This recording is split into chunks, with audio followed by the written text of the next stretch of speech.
Hello दोस्तों, welcome and जय हिंद। स्वागत है आपका अपने चैनल न्यू यूनिक क्लासेज में। आज के वीडियो में हम लोग भौतिक विज्ञान मतलब कि फिजिक्स के जो हम लोग चैप्टर नंबर फर्स्ट देखेंगे। जो आपके जो है ना मात्रक है, आपका कौन है मात्रक। जो आपका चैप्टर नंबर फर्स्ट है कौन सा है, मात्रक।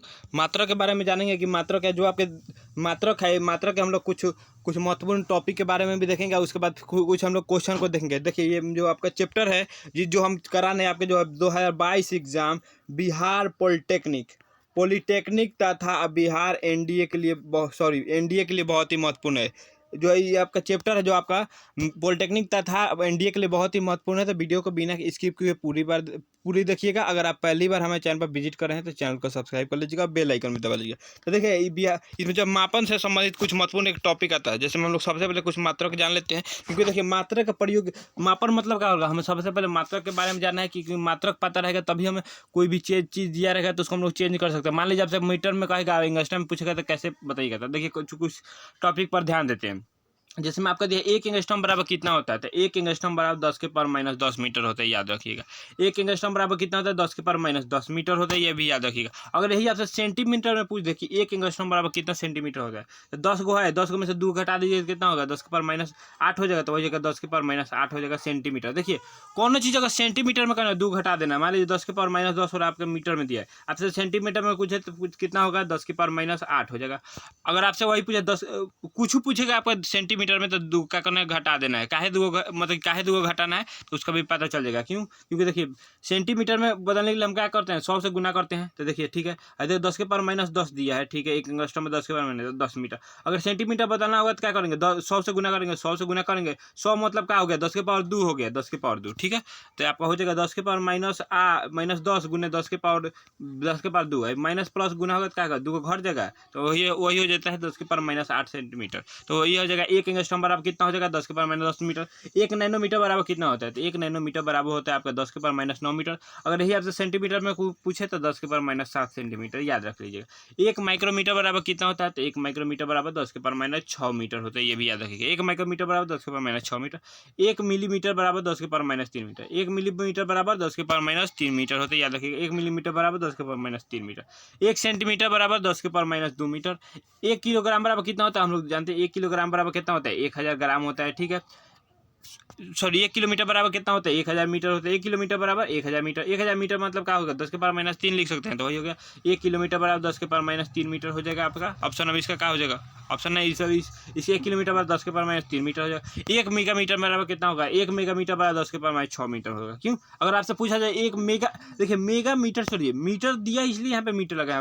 1 मेगा बराबर कितना होता है, 10⁻6 होता है, याद रखिएगा। एक एंगस्ट्रॉम बराबर कितना होता है, 10⁻10 होता है। ये सब ये ठीक है। 1 नैनोमीटर बराबर कितना होता है, 10⁻9 मीटर। 1 गीगा बराबर कितना होता है, 10⁻9 होता है। मीटर में दिया है इसलिए मीटर में लगाया। 1 गीगा मीटर बराबर 10⁻9 मीटर। 1 टेरा मीटर बराबर कितना होता है, तो 10⁻12 मीटर होता है। 1 प्रकाश वर्ष बराबर कितना होता है, 1 प्रकाश वर्ष बराबर 9.400 गुने 10⁻15 मीटर होता है। 1 प्रकाश वर्ष बराबर 9.400 गुने 10⁻15 मीटर होता है। आइए कुछ और पैमाना देखते हैं। माइक्रो ग्राम में अगर ग्राम में अगर तो क्या करेंगे, 1 माइक्रोग्राम बराबर कितना होता है, 10⁻9 किलो हो जाएगा। 1 मिलीग्राम बराबर कितना होता है, 10⁻6। देखिए मिली आ गया ना, मिली मतलब 10⁻6 होता है, तो -6 होगा। देखिए सॉरी, यहाँ पे क्या किया, ग्राम में, यहाँ पे किलो में दिया है। तो यही क्या किए हैं, किलो में करने के लिए क्या करते हैं हम लोग, क्या करते हैं, 1000 से भाग देते हैं। तो वही देखिए, माइक्रो हो गया, 1 माइक्रो बराबर कितना होता है, 10⁻6 होता है, ठीक है, क्लियर। ग्राम में है, ग्राम से किलो में बदलने के लिए क्या करते हैं, 1000 से भाग देते हैं। 1000 से भाग देंगे तो 10⁻3 है। 10⁻3 अगर बाटा में फिर ऊपर जाएगा 10⁻3 हो गया। तो वही होगा 1 ग्राम बराबर आपका 10⁻3, 10 के पावर आपका -9 हो जा रहा है। और 1 मिलीग्राम बराबर 10⁻6 हो जा रहा है। बस वही होगा, बाटा में 10⁻3 जा रहा है, ऊपर जाकर माइनस हो जा रहा है। 1 ग्राम बराबर कितना, 10⁻3 ग्राम। 1 कुंटल बराबर कितना होता है, हम लोग जानते हैं। 1 कुंटल बराबर 100 किलो खोलते हैं। 100 किलो क्या कर सकते हैं, 10⁻2 किलो लिख, 10⁻2 केजी लिख सकते हैं। बस वही। 1 मीट्रिक टन बराबर कितना होता है, 1 मीट्रिक टन बराबर आपका होता है 1000 किलो। कितना होता है, 1000 किलो बराबर होता है 10⁻3 किलोग्राम होगा।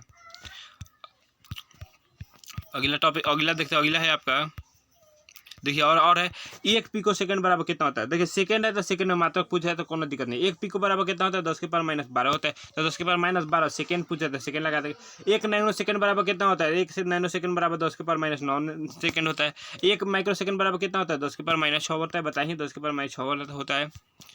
1 मिली सेकेंड बराबर कितना होता है, 10⁻³ सेकेंड होता है। बस यही पूछेगा। चलिए हम लोग इसके चैप्टर को थोड़ा देखते हैं, ठीक है। इसके चैप्टर के कुछ हम लोग इसका अध्ययन करते हैं इसके चैप्टर को। देखिए इसका पहला क्वेश्चन है, देखिए मात्रा का अभिप्राय उसका पता चल जाएगा। देखिए बालू के एक कण की त्रिज्या 1.6 × 10⁻⁴ तो इस कण की त्रिज्या एंगस्ट्रॉम में क्या होगी। देखिए एंगस्ट्रॉम में क्या होगी बताना है, तो हम लोग क्या करेंगे, आपका बालू की त्रिज्या दी है 1.6 × 10⁻⁴। एंगस्ट्रॉम बदलने के, एक एंगस्ट्रॉम बराबर कितना मीटर होता है, मीटर में दिया था 10⁻−10 होता है, 10⁻10 मीटर। तो भाग दे देंगे तो ऊपर चला जाएगा तो क्या होगा, 10⁻10 प्लस में आ जाएगा, 10⁻10 प्लस में आ जाएगा। तो 10⁻+ × 10⁻−4 हो जाएगा, तो आपका हो जाएगा 1.4 × 10⁻⁴ × 10⁻10 हो जाएगा। तो देखिए गुना में है तो पावर को क्या करेंगे, जोड़ेंगे तो 10 में से -4 जोड़ेंगे तो क्या होगा, 10⁻6 हो जाएगा। तो वही 1.6 × 10⁻6 आपका ऑप्शन में इसका ए हो जाएगा, एंगस्ट्रॉम हो जाएगा। अगला क्वेश्चन देखते हैं। अगला क्वेश्चन है आपका, अगला क्वेश्चन है क्वेश्चन नंबर 2 कहता है 1 मिनट में माइक्रो सेकेंड होते हैं। 1 मिनट में कितने माइक्रो सेकेंड होते हैं, ठीक है। तो 1 मिनट का 1 मिनट बराबर हम लोग कितना होता है, 60 सेकेंड होता है। तो हम लोग 60 सेकेंड मान लेंगे। अब माइक्रो सेकेंड कह दिया, माइक्रो सेकेंड कहने का मतलब माइक्रो मतलब कितना होता है, 10⁻6 होता है। 10⁻6 बट्टा में रख देंगे, जिस तरह कहेंगे उसको करेंगे। 10⁻6 10⁻6 बट्टा में है, अब बट्टा में है मतलब भाग में, अगर ऊपर ले जाएंगे तो क्या हो जाएगा, माइनस जो है प्लस हो जाएगा। तो क्या हो जाएगा आपका 60 × 10⁻6 हो जाएगा। और देखिए तो 10⁻6 है, इसको हम लोग क्या है, हम लोग 6 × 10 लिख सकते हैं 60 को। तो देखिए 10⁻6 यहाँ पे लिख देंगे आपका 6 × 10 अपन × 10⁻6, ठीक है। तो देखिए गुना में पावर जुड़ जाएगा तो कितना हो जाएगा, 6 × 10⁻7 हो जाएगा। तो ये हो जाएगा आपका ऑप्शन भी हो जाएगा 6 × 10⁻7 हो जाएगा। 1 मिनट में माइक्रो सेकंड में 6 × 10⁻7 माइक्रो सेकंड होता है। अगला क्वेश्चन देखते हैं। अगला क्वेश्चन आपका, एक जीवाणु का आकार 1 माइक्रोमीटर है, तो 1 मीटर लंबाई में जीवाणु का आकार कितना होगा। तो देखिए ये एकदम डायरेक्ट याद कर लीजिए, एक क्वेश्चन में एकदम आता ही आपके स्टार लगा लीजिए। एक क्वेश्चन डायरेक्ट पूछा जाता है, एक जीवाणु का आकार 1 माइक्रोमीटर में कितना होगा। तो देखिए 1 माइक्रोमीटर में, देखिए 1 माइक्रोमीटर में तो कितना होता है, 10⁻6 होता है। और वही आपसे कितना है, तो 1 मीटर में कितना होता है, तो आपका 1 मीटर में कितना होता है, तो आपका 1/10⁻6 होगा। इसको पलट दीजिए तो कितना हो जाएगा, 10⁻6 हो जाएगा। आपका ऑप्शन नंबर क्या हो जाएगा, ऑप्शन नंबर इसका क्या हो जाएगा, डी हो जाएगा। आपका याद रखिए, एक यहाँ से ये भी याद रखिए कि इस तरह भी क्वेश्चन दिया जाता है। एक जीवाणु का आकार 1 माइक्रोमीटर है, तो 1 मीटर में जीवाणु की संख्या कितनी होगी, तो 10⁻6 होगी, मतलब कि 10 लाख होगी। याद रखिएगा, आपका ऑप्शन नंबर इसका डी हो जाएगा। अगला क्वेश्चन देखते हैं। अगला क्वेश्चन आपका, अगला क्वेश्चन दिया है, हाइड्रोजन परमाणु में इलेक्ट्रॉन नाभिक के चारों ओर 10⁻6 नैनो सेकेंड में एक चक्कर लगाते हैं। तो इलेक्ट्रॉन 1 सेकेंड में चक्कर लगाने वाले की संख्या कितनी हुई थी। तो आपसे क्वेश्चन क्या दिया गया है, नाभिक के चारों 10⁻6 में चक्कर लगा रहा है, एक चक्कर लगाने में कितना समय लगेगा, ठीक है। एक चक्कर लगाने में आपका कितना समय लगेगा, तो क्या होगा, तो आपका 10⁻15 सॉरी 10⁻15 समय लगेगा। आपका ऑप्शन नंबर इसका सी हो जाएगा। अगला क्वेश्चन देखते हैं। अगला क्वेश्चन आपका, किसी तारे से पृथ्वी तक प्रकाश के आने में 5 वर्ष लगते हैं, तारे की पृथ्वी से दूरी कितनी होगी। किसी तारे के जो है पृथ्वी से प्रकाश वर्ष आने में इतना लगता है, तो इसकी दूरी कितनी होगी। तो हम लोग जानते हैं 5 × 1 प्रकाश वर्ष बराबर कितना होता है, 9.46 × 10⁻⁴ क्या होता है, 15 मीटर होता है, ठीक है। 15 किलोमीटर पूछा है, तो सॉरी तो किलोमीटर में 10⁻12 लगा देंगे, तो आपका कितना होगा, 5 × 9.46 × 10⁻12 किलोमीटर होता है। एक प्रकाश वर्ष पर कितना होता है, 9.46 × 10⁻12 होता है। 5 की प्रकाश वर्ष पर रहता है, 5 से गुना कराएंगे ना, तो आपका ऑप्शन नंबर इसका क्या होगा, ऑप्शन नंबर इसका सी हो जाएगा। 4.73 × 10⁻13 आ जाएगा। आपका ऑप्शन नंबर इसका सी हो जाएगा। अगला क्वेश्चन देखते हैं। अगला क्वेश्चन आपका, 1 माइक्रोन में एंगस्ट्रॉम की संख्या कितनी होती है। 1 एंगस्ट्रॉम की संख्या कितनी, बस वही क्वेश्चन। 1 माइक्रोन कह रही है, 1 माइक्रोन मतलब 10⁻6, एंगस्ट्रॉम मतलब क्या हो गया, 10⁻−10, 10⁻−10 ऊपर जाएगा तो प्लस हो जाएगा, तो 10⁻10 प्लस हो गया, -6 घटेगा तो कितना होगा, 10⁻40 होगा। आपका ऑप्शन नंबर इसका ये हो जाएगा। अगला क्वेश्चन देखते हैं। अगला क्वेश्चन आपका, देखिए ये क्वेश्चन थोड़ा टफ है, लेकिन क्वेश्चन ऐसे ही पूछा जाता है। हम केवल आसान क्वेश्चन करा देंगे, आपको समझ में आ जाएगा, उससे कोई फायदा नहीं। आपको एग्जाम में अच्छा स्कोर करना है तो थोड़ा सा लेवल का क्वेश्चन देखना जरूरी है, क्योंकि आपके जो है ये पॉलिटेक्निक और एनडीए के लिए करा रहे हैं। एनडीए और पॉलिटेक्निक में थोड़ा सा लेवल हाई रहता है, आईटीआई से जो है ना थोड़ा सा लेवल हाई रहता है, इसलिए थोड़ा सा लेवल हाई पढ़ना जरूरी है। देखिए आसान जो पढ़ा रहा है वो आपको मूर्ख बना रहा है। आसान पढ़ने से आपको कुछ नहीं होगा। आसान पढ़िएगा, एग्जाम में थोड़ा सा जाइएगा, क्या होगा, फंस जाइएगा। इससे थोड़ा सा हार्ड पढ़िएगा तो आपका जो दिमाग भी थोड़ा सा विकसित होगा, और वहाँ पे जाने के बाद आपको दिक्कत नहीं होगा। क्यों, क्योंकि आप एक बार भी हमारे क्वेश्चन को देखे रहेंगे तब ना आपको वहाँ पे मिलेगा ऑप्शन, तो आपका आंसर आराम से मार देंगे। तो इसलिए जो है थोड़ा सा जिस तरह एग्जाम में डायरेक्ट है उस तरह पढ़ना जरूरी है। तो जिस तरह एग्जाम में डायरेक्ट आएगा हम उसी तरह एकदम पढ़ेंगे। थोड़ा कठिन होगा तो कठिन, उससे क्या होगा, हमें जो एग्जाम में हमें वही ना पढ़ना है। हल्का पढ़ने से क्या फायदा जब हमें एग्जाम में आए ही ना। तो देखिए अगला क्वेश्चन देखते हैं। अगला क्वेश्चन आपका, एंगस्ट्रॉम किस भौतिक राशि का मात्रक है। तो एंगस्ट्रॉम जो आपका किसका मात्रक है, एंगस्ट्रॉम जो आपका प्रकाश के वेग का मात्रक है। आपका ऑप्शन इसका क्या होगा, बी होगा। एंगस्ट्रॉम जो आपका प्रकाश के वेग का मात्रक है। अगला क्वेश्चन देखते हैं। अगला क्वेश्चन आपका मुख्य पैमाने के एक भाग की लंबाई 0.1 सेंटीमीटर है तथा वेनियर के एक भाग की लंबाई 0.9 मिलीमीटर है, तो आपका वेनियर स्थिरांक का माप कितना होता है? तो आपका वेनियर स्थिरांक आपका माप कितना होगा? तो इसका मान एकदम फिक्स होता है। वेनियर स्थिरांक का माप जो होगा 0.05 सेंटीमीटर होता है। इसकी निकालने की कोई जरूरत नहीं है। एग्जाम में ये सब क्वेश्चन डायरेक्ट पूछा जाता है, क्योंकि ये क्वेश्चन थोड़ा टफ है और इसका जो है मान फिक्स होता है। तो वेनियर स्थिरांक का मान होता है 0.05 सेंटीमीटर हो जाएगा। आपका ऑप्शन इसका डी हो जाएगा। अगला क्वेश्चन देखते हैं। अगला क्वेश्चन आपका केल्विन किस राशि का मात्रक है? तो केल्विन जो आपका किस राशि का मात्रक है? तो केल्विन जो आपका ताप का मात्रक है। आपका ऑप्शन भी ताप का मात्रक है। और यहाँ पे दे दिया जाएगा विद्युत धारा किसका मात्रक है? तो विद्युत धारा का इस मात्रक का होगा तो एम्पियर होगा। ज्योति तीव्रता किसका मात्रक है? तो आपका कैंडेला का। उष्मा किसका मात्रक है? तो उष्मा जो है तापे का होगा। अगला क्वेश्चन देखते हैं। अगला क्वेश्चन आपका 1 नैनोमीटर किसके तुल्य होता है? तो हम बताएं 1 नैनोमीटर बराबर कितना होता है? 10⁻⁹ मीटर होता है। अगर वही आपसे सेंटीमीटर में कहेगा तो कितना होगा? 10 2 को घटा देंगे तो 10⁻⁷ सेंटीमीटर हो जाएगा। तो देखिए आपको कंफ्यूज करने के लिए किस तरह दिया है, 10⁻⁹ तो दिया है लेकिन सेंटीमीटर में दिया तो ये होगा नहीं।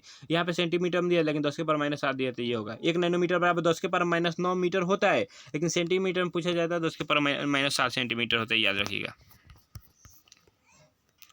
अगला क्वेश्चन देखते हैं। अगला क्वेश्चन आपका एक कण 17 सेकेंड में 1260 मीटर दूरी तय करती है, तो अंकों के चाल क्या गई? तो चाल बराबर क्या होता है हम लोग का? दूरी बटा समय होता है, तो हम लोग चाल निकालेंगे। चाल बराबर 1260 बटा 17 रख देंगे, तो इस तरह आपका जो आंसर आएगा कितना आएगा?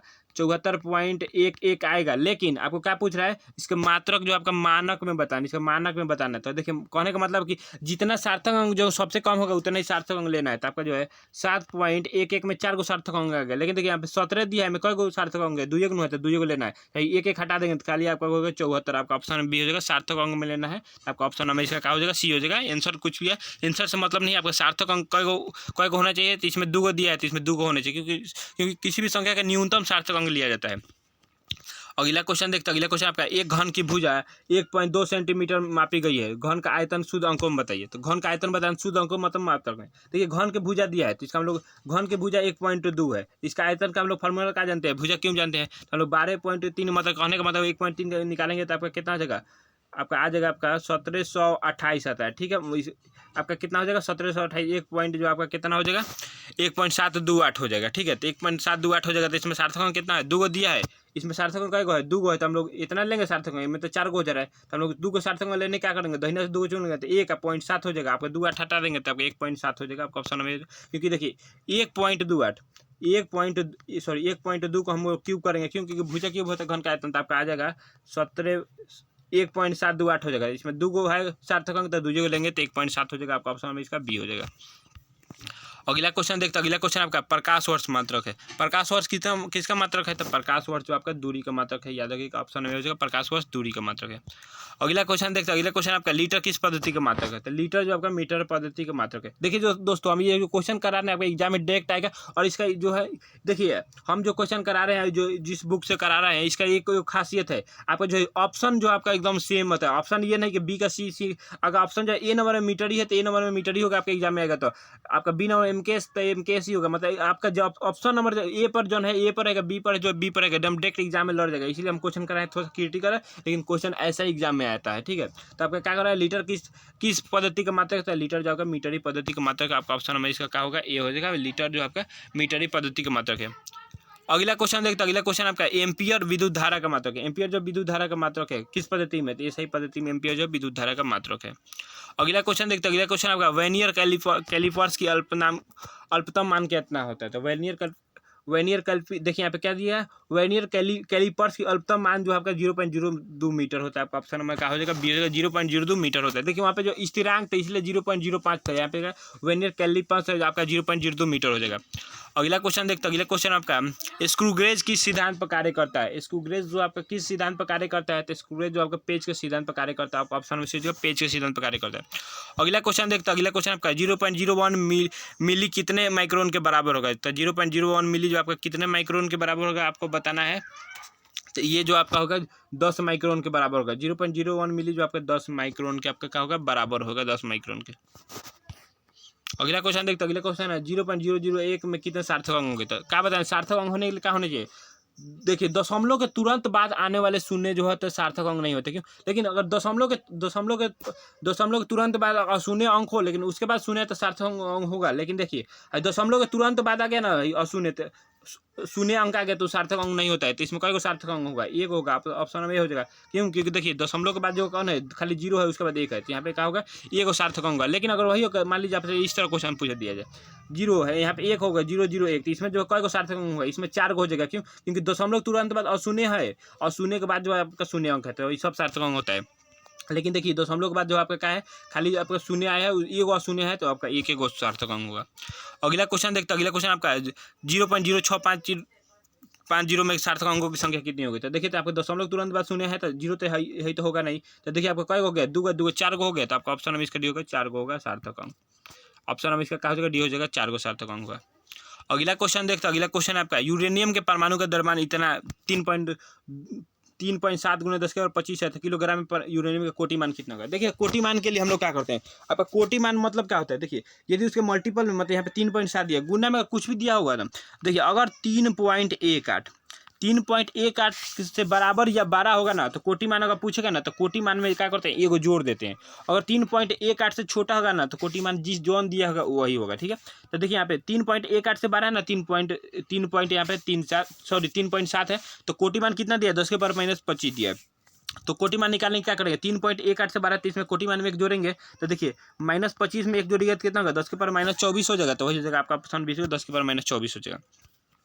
अगला क्वेश्चन देखते हैं। अगला क्वेश्चन आपका वह संख्या जो 0.00 इतना का कोटि मान कितना होगा? देखिए कोटि मान कितना होगा बताना। तो देखिए कई गो संख्या के बाद दशमलव है? 2 गो, 4 गो, 6 गो है, तो 6 गो संख्या के 10 बाद दशमलव है, तो 6 × 10⁻6 को देंगे तो 6 गो, तो आपका कितना होगा? 6 × 10⁻6 का मान आ जाएगा। ठीक है, अब देखिए कोटि मान 6 दिया है, तो 3.18 से 12 है, 3.18 से 12 है, तो कोटि मान में क्या करेंगे? एक जोड़ेंगे तो आपका कितना हो जाएगा? 10⁻5 हो जाएगा। देखिए तो कहाँ है? ऑप्शन में 10⁻5 हो जाएगा। अगला क्वेश्चन देखते हैं। अगला क्वेश्चन आपका एक कागज की मोटाई 0.54 सेंटीमीटर है, तो मापन के सार्थक अंक कितना होगा? इसका सार्थक अंक कितना होगा? तो देखिए इसका मोटाई इतना है, तो सार्थक अंक कितना होगा? तो हम बताएं हैं कि दशमलव के बाद तुरंत बाद जो शून्य है तो सार्थक अंक नहीं होता, उसके अलावा सार्थक अंक होता है। देखिए तो दशमलव के बाद कई गो है?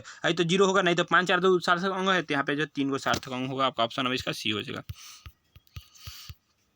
अगला क्वेश्चन देखते हैं। अगला क्वेश्चन आपका निम्नलिखित में से कौन सा पाठ्यक्रम सर्वाधिक शुद्ध है? कौन ऐसा पाठ्यक्रम मतलब सर्वाधिक शुद्ध है? तो देखिए तो आप जो सार्थक अंक में दिया रहेगा ना वही सर्वाधिक शुद्ध होगा। तो देखिए 4.15 किलोग्राम जो आपका सर्वाधिक शुद्ध है, 4.15 किलोग्राम है। इसके अलावा 12 डिजिट, क्योंकि देखिए हम लोग सार्थक अंक का मतलब होता है उसको छोटा छोटा डिजिट में तोड़ देते, वही होगा आपका ऑप्शन में सी हो जाएगा। यही आपका जो है सर्वाधिक शुद्ध है। तो दोस्तों कैसा लगा वीडियो में कमेंट में जरूर बताएगा, और अगर आप पहली बार हमारे चैनल पर विजिट करें, चैनल पर सब्सक्राइब कर लीजिएगा और बेल आइकन भी दबा लीजिएगा।